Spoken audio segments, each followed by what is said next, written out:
வணக்க மக்களே. 2026 அசாம். அங்கே இருக்கக்கூடிய கேள்வி என்னன்னா, பாஜக ஜெயிக்குமா, அதிகாரத்தில் தொடருவாங்க அப்படிங்கிறது கேள்வியா இருக்கு. அது அங்கே அசாமனுடைய எதிர்க்கட்சியாக இருக்கக்கூடிய காங்கிரஸ் மக்கள் மனதில் எந்த அளவுக்கு இடம் பிடிச்சிருக்காங்க, அவங்களோட அரசியல் எப்படி இருக்கு, எதிர்க்கட்சியாக அவங்க எப்படி செயல்படுறாங்க, இது கேள்விக்குறியாகத்தான் இருக்குது. அசாமில் இருக்கக்கூடிய இந்த வெள்ளம், வேலையின்மை பிரச்சனை, அடையாள அரசியல் போன்ற இவ்வளோ இஷ்யூஸ், மேஜர் இஷ்யூஸ் இருக்கும்போது காங்கிரஸ் ரொம்பவே சைலண்டாக இருக்காங்களோ அப்படிங்கிற ஒரு தோற்றம் தான் நமக்கு கிடைக்குது. இந்த வீடியோவில் நம்ம யாரையும் சப்போர்ட் பண்ணியோ எதிர்த்தோம் பேச போகிறோம். தமிழகத்தை தாண்டி 2026 4 மாநிலங்கள் தேர்தல் நடக்குது. அந்த மாநிலத்துடைய கள நிலவரத்து என்ன, அவங்க மக்கள் எப்படி இருக்காங்க, அவங்களுடைய பொலிட்டிக்கல் வியூ எப்படி இருக்குது, எதன் அடிப்படையை வச்சு ஓட்டு போடுறாங்க அப்படிங்கிறத நம்ம இதோட கனெக்ட் பண்ணிக்கணும், நம்ம தெரிஞ்சுக்கணும். அப்படிங்கிறதுக்காக நம்ம காங்கிரஸின் ஊடாக போய் அந்த மாநிலங்களின் அரசியலை பார்க்கணும். இந்த வீடியோ உங்களுக்கு ரொம்பவே பயனுள்ளதாக இருக்கும். உங்களுடைய அரசியல் சார்ந்த அறிவை இன்னும் ஒரு பாயிண்ட் எக்ஸ்ட்ரா கிடைக்கக்கூடிய அளவுக்கு தான் இந்த வீடியோ இருக்கும். ஸோ ஸ்கிப் பண்ணாமல் பார்க்கலாம். வீடியோக்குள்ளே போகலாம்.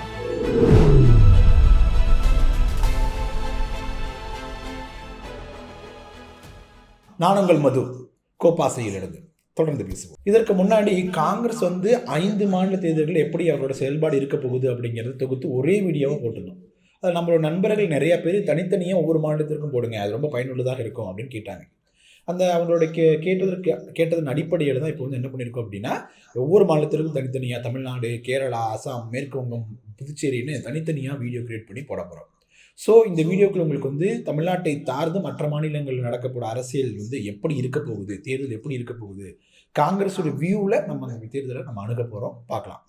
அசாமை பொறுத்த வரைக்கும் மொத்தம் 126 சட்டமன்ற தொகுதிகளை கொண்ட ஒரு சின்ன ஒரு மாநிலம். அங்கே பார்த்தீங்கன்னா ஒரு 64 தொகுதிகள் நம்ம ஜெயித்தோம் அப்படின்னா நம்ம ஆளும் கட்சியாக மாறலாம். கடந்த 2 தேர்தல்களாகவே தொடர்ந்து பாரதிய ஜனதா கட்சி தான் அந்த இடத்துல வெற்றி பெற்றுட்டே இருக்காங்க.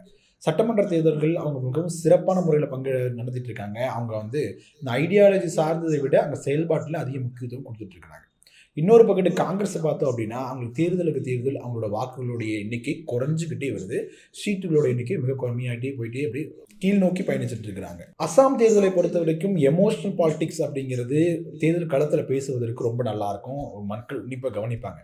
ஆனால் அந்த இடத்துல அது ஒரு வாக்குகளாக எப்போதும் மாறாது அப்படிங்கிறத அசாம் இதுக்கு இந்த தேர்தல்கள் ரொம்பவே நல்லா உணர்த்தி இருக்குது. அசாம் என்னதான் ரொம்ப சின்ன மாநிலமாக இருந்தாலும் கூட அவங்க ஒரே மாநிலம் அப்படின்னு ஒரே கண்ணோட்டத்தில் நம்மளால் பார்க்க முடியாது.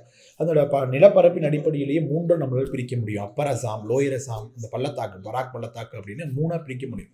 இந்த 3 பகுதியில் வாழக்கூடிய மக்களுடைய அரசியல் பார்வையே முற்றிலுமாக வேறுபட்டதாக இருக்குது. அவங்களோட தேவை வேறுபட்டதாக இருக்குது. முதல்ல நம்ம மேல் அசாம், அப்பர் அசாம் பார்த்தோம் அப்படின்னா, அங்கே தேயிலை தோட்டம், அது சார்ந்த தொழிலாளர்களோடு தான் அதிகமாக அங்கே இருக்கிறாங்க. ஒரு காலத்தில் அப்பர் அசாம் அப்படின்னாலே அது காங்கிரஸின் கோட்டையாக இருந்துச்சு. காங்கிரஸின் கொடி மட்டும்தான் அங்கே பறக்கும் அப்படிங்கிற நிலைமை இருந்துச்சு. இப்போ தமிழ்நாட்டில் எப்படி நான் சாகர வரைக்கும் சூரியனுக்கு தான் போடுவேன், சாகர வரைக்கும் ரெட்டலைக்கு தான் போடுவேன் அப்படின்னு ஒரு மக்கள் இருக்காங்க. அது மாதிரி இருந்த மக்கள் தான் அப்பர் அசாம் காங்கிரஸிற்கு இருந்தாங்க. ஆனால் அவங்க கூட வாக்குகளை மாற்றி போடும் அளவிற்கு இப்போ நிலைமை அங்கே இருக்குது. அவங்களோட பேஸ் ரொம்ப ஸ்ட்ராங்கான பேஸாக சொல்லப்பட்ட அந்த அப்பர் அசாம் ஸ்டேஜில் பேஸ் ஆட்டம் காணிட்டு இருக்கு அப்படிங்கிறது தான் இப்போ அங்கே அப்பர் அசாமில் காங்கிரஸின் நிலைமையாக இருக்குது. லோயர் அசாம், கீழ் அசாம் அப்படின்னு சொல்லுவாங்க. கீழ் அசாமை பொறுத்த வரைக்கும் சிறுபான்மையினர் மக்கள் அதிகம் வாழக்கூடிய பகுதியாக இருக்குது. அங்கே என்ஆர்சி, சிஏஏ சட்டங்கள்னால மக்கள் அதிகமாக பாதிக்கப்படுறாங்க. அங்கே இருக்கக்கூடிய மக்கள் ஐடியாலஜி பேஸ் பண்ணி இந்துவா அப்படி பேஸ் பண்ணி வாக்கு போடவே மாட்டாங்க. அவங்களுக்கு என்ன அப்படின்னா, நான் உயிர் வாழணும், பாதுகாப்பாக வாழணும், ஒரு பாதுகாப்பு கொடுக்கக்கூடிய அரசு இருக்கணும், ஒரு ஸ்டேபிளான நிலைத்தன்மையோடு ஒரு அரசு இருக்கணும். அவங்கள தான் பார்த்து தான் அவங்க வாக்கு போடுறாங்க. நான் உயிரோடு இருக்கணும், நான் நல்லா ஓரளவுக்கு பாதுகாப்பாக இருக்கணும், அதுக்கப்புறம் தான் நம்ம ஐடியாலஜியெல்லாம் அப்படிங்கிறது தான் அந்த கீழ் அசாம் மக்களினுடைய ஒரு கண்ணோட்டமாக இருக்குது. அடுத்து இந்த பள்ளத்தாக்கு பகுதி, பராக் அப்படின்னு சொல்லுவாங்க. அங்கே பார்த்தீங்க அப்படின்னா உள்ளூர் அரசியல் தான் மேஜர் ரோல் பண்ணுறது. தேசிய அரசியல் பேசுனேன் அப்படின்னா உங்களுக்கு எந்த ஒரு எஃபெக்டிவே அங்கே இருக்காது. நீ பாசிட்டிவாக பேசினாலும் நெகட்டிவாக பேசினாலும் தேசிய அரசியல் அங்கே வேலைக்கே ஆகாது. அங்கே மக்கள் மொழி சார்ந்த அந்த அசாம் மொழி சார்ந்த அசாம் அந்த பண்பாடு சார்ந்த உணர்வு அதிகம் கொண்டவர்களாக இந்த பராக் பகுதி, பள்ளத்தாக்கு பகுதி மக்கள் இருப்பாங்க. ஸோ நீங்கள் அங்கே அரசியல் பண்ணணும் அப்படின்னாலே நீங்கள் உள்ளூர் பாலிடிக்ஸ் பேசி மட்டும்தான் அரசியல் பண்ண முடியும். அது போன்ற இது மாதிரி தான் அந்த அசாம் சின்ன ஒரு மாநிலமாக இருந்தாலும் கூட ஒவ்வொரு பகுதியில் இருக்கக்கூடிய மக்களுடைய அரசியல் சார்ந்த பார்வையும் அவங்களோட தேவையும் வேறுபட்டதாக இருக்குது. அடுத்தது அங்கே அரசியல் சார்ந்து, ஆட்சி சார்ந்து மக்கள் எந்த மாதிரியான குற்றச்சாட்டுகள் வைக்கிறாங்க அப்படின்னா, முதன்மையான குற்றச்சாட்டு வருஷம் அவங்க சந்திச்சுட்டே இருக்கக்கூடிய குற்றச்சாட்டு என்னன்னா வெள்ளம், ஃப்ளட்டு. பருவமழை வந்துட்டாலே லட்சக்கணக்கான மக்கள் அந்த வெள்ளத்தினால பாதிக்கப்படுறாங்க. ஆனால் இருந்தாலும் கூட எதிர்க்கட்சிகள் போய் இப்போ வெள்ளம் வருது, ஆளுங்கட்சி ஒன்றும் பண்ணல அப்படின்னு சொல்லி ஒரு பிரச்சனை பண்ணாலும் அது எடுபட மாட்டேங்குது. ஏன் அப்படின்னா மக்களே அக்செப்ட் பண்ணிக்கிட்டாங்க. இப்போ வெள்ளம் வருது, இவங்க ஆட்சிக்கு வந்தோம்னா என்ன பண்ண போகிறாங்க, அவங்க ஆட்சிக்கு வந்து என்ன பண்ண போகிறாங்க அப்படிங்கிற ஒரு மைண்ட் செட்டுக்கு வந்துட்டாங்க. அரசாங்கத்தால் தடுத்து நிறுத்த முடியும், அரசாங்கம் நினச்சா ஏதோ முன்னேற்பாடுகள் பண்ணலாம், ஏதாச்சும் வேலை வழி பண்ணி வெள்ளம் வராமல் தடுக்க முடியும் அப்படிங்கிற மைண்ட் செட்லேயே அவங்க இல்லை. யார் வந்தாலும் இப்படி தான் வெள்ளம் வரப்போகுது அப்படிங்கிற மைண்ட் செட்டில் இருக்கிறதுனால வெள்ளம் அப்படிங்கிறது பொதுவாக குற்றம் சாட்டுவதை விடுத்துட்டு அந்த வெள்ளம் வராமல் இருக்க நம்ம என்ன செயல் திட்டம் வச்சுருக்கிறோம், இப்படி பண்ணால் வெள்ளம் வராது, இப்படி பண்ணால் வெள்ளம் வரும் அப்படின்ட்டு என்ன மாதிரி செயல் திட்டம் வச்சுருக்கோம் அப்படிங்கிறத கிளியராக விளக்க வேண்டிய கட்டாயம் காங்கிரஸ் கட்சிக்கு இருக்குது. அப்போ தான் அந்த வெள்ளம் அந்த இஷ்யூவை வச்சு வாக்குகள் பெறுவதற்கு காங்கிரஸிற்கு உதவியாக இருக்கும். அடுத்த ஒரு முக்கியமான பிரச்சனை என்னென்னா வேலை வாய்ப்பு.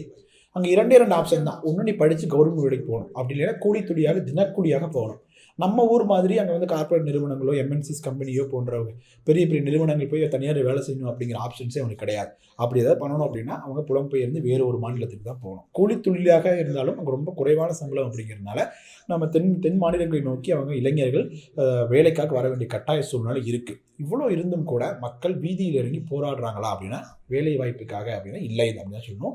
வேலை வாய்ப்பு இல்லை அப்படிங்கிற சத்தம் இந்த டாக் இருக்குது, ஆனால் அது சத்தமாக இல்லை அப்படிங்கிறது தான் அசாமின் நிலைமை இப்போதைக்கு. அடுத்த இஷ்யூ என்னென்னா அடையாள அரசியல். நான் வந்து அசாம்காரன், நான் வந்து பூர்வகுடியாக இருக்கேன், பூர்வகுடி, நான் வந்து பூர்வகுடியாகவே அசாமில் வாழக்கூடிய ஒருத்தன், குடியுரிமை விவகாரம் போன்ற விஷயங்கள் பேசும் பொழுது மக்கள்கிட்ட ஆதரவு இருக்குது அப்படின்னா கண்டிப்பாக ஆதரவு இருக்குது. ஆனால் அது வாக்குகளாக மாறுமா அப்படின்னா அந்த இடத்துல பெரிய கேள்விக்குறியை போடலாம். ஏன்னா மக்கள் அணுகுமுறையை தான் பார்க்குறாங்க. செயல்படணும், அரசு அப்படிங்கிறது செயல்படணும், எதிர்க்கட்சி அப்படின்னா செயல்படணும், எங்களுக்காக நீங்கள் பேசணும். சும்மா நான் வந்து அசாம்காரன், நான் பூர்வகுடி, அதுக்காகவே எனக்கு ஓட்டு போடணும் அப்படிங்கிற மைண்ட் செட் அசாம் மக்களுக்கு இல்லவே இல்லை.